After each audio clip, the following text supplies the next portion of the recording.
¿Cómo te llamo? ¿Cómo está la cosa? What's your name? Ever. Huh? Ever. Who? ¿Ya? ¿Qué más? It's for delivery. It's for Ever. Who?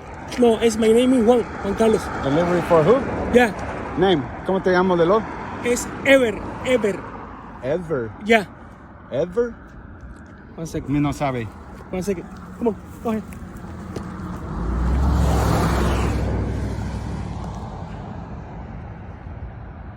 Okay.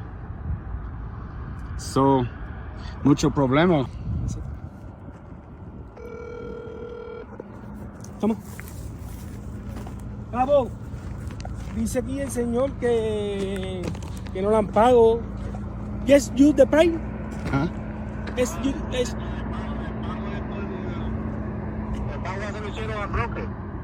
Oh, it's the pie.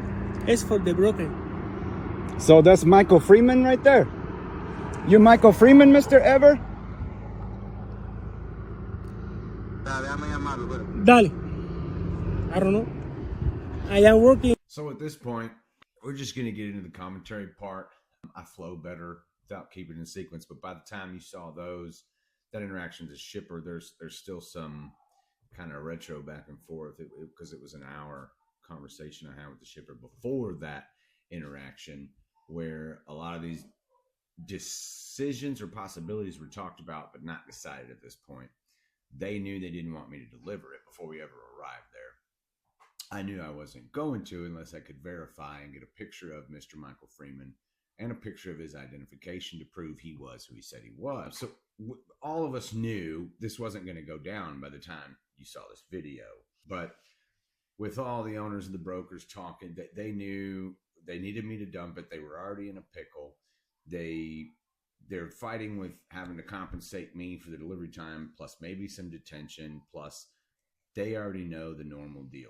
If I can't get that load off of my trailer, whether it's dump or sell or whatever, in an immediate time, then I'm stuck with that load on my trailer the next day. My dispatch can't book me another one. Then we start getting into more residual losses from what it, whatever the costs we all incurred to do what we do. I have mine, they have theirs, so on and so forth. So basically the scammers, in their little game that they're playing, you end up being collateral damage. Yeah. Oh yeah. Okay. And what was funny about it was while I'm on the phone with this guy, of course we're within, like I said, I started the phone conversation with this guy 47 minutes before I got to the job site. So as I get within 10 and 5 minutes, I'm still on the phone with this broker, and I'm looking at my phone and I'm telling Frank, I said, look, dude, this guy's calling me right now. He goes, no shit, are you serious? He goes, don't worry about it.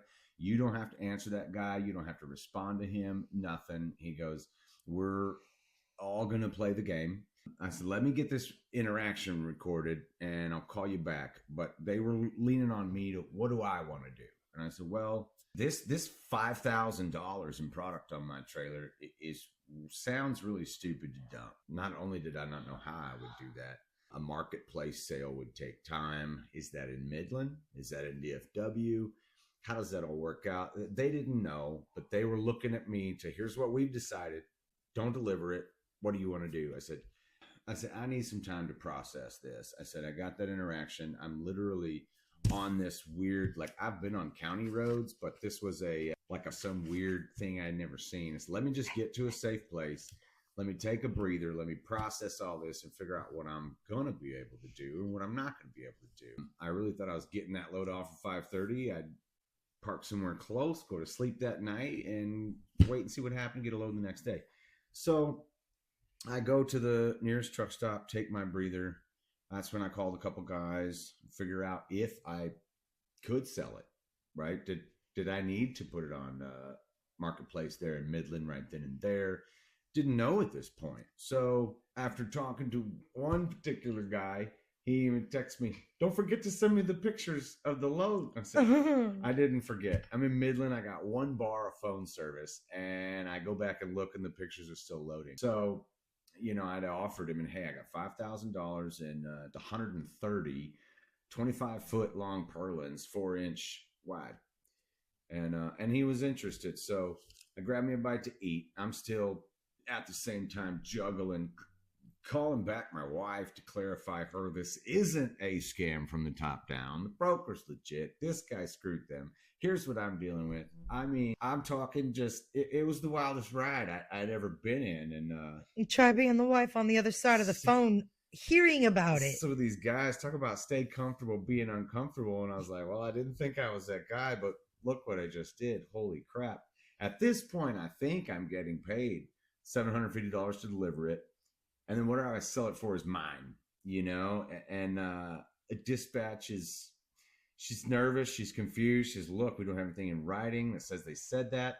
I said, you're right. And I was trying to find the button to record the call, and I couldn't find it while I was on the phone with the guy. You know, it was just talking absolute chaos. And so at that point, I decided I'm going to head back home. I had a semi-verbal deal to have it sold. So how long was that deadhead? 5.5 hours. Damn. So that's also something you don't get paid for. 5.5 hours. You're not paid for your fuel. You're on your own. You're on your own out there. There is no team to support you. There's no nothing. You got to make these on the fly decisions. And so anyways, we get all the way back home. I rolled into the parking lot about right at 12:30, 1 o'clock in the morning. I get home knowing I had to be 5 minutes from my house at 8 o'clock in the morning to unload this and get payment. Anyway, you know what seemed all crazy and wild at the same time is going to seem like a blessing in disguise. Payday, you know, is $2,200. It turns out better than what you got paid to deliver the stuff. So at the end of it, I didn't have time to process all that. You know, it was all happening so fast. You don't have time to think about that stuff. I was definitely in a unique predicament. I'm not leased on to another company. It's my own authority. We own everything. So even when I have a question about, well, what would I do here? I don't have a specialized team to go, what do I do here? You know, you call your wife, you call your dispatch, and you figure out what's the best possible, maybe end result for what we're going to do. And so needless to say, I sent her a picture of my trailer emptied about 8:45 Friday morning saying I'm empty, ready to go. Because my hope was to still be able to get booked on a load. Either A, run a short Friday load, or my favorite part is find a shipper or a load that you can pick up Friday and it don't deliver till Monday, and it don't matter where it's at in the country. We can make it to the East Coast, West Coast, North, wherever by the time Monday rolls around.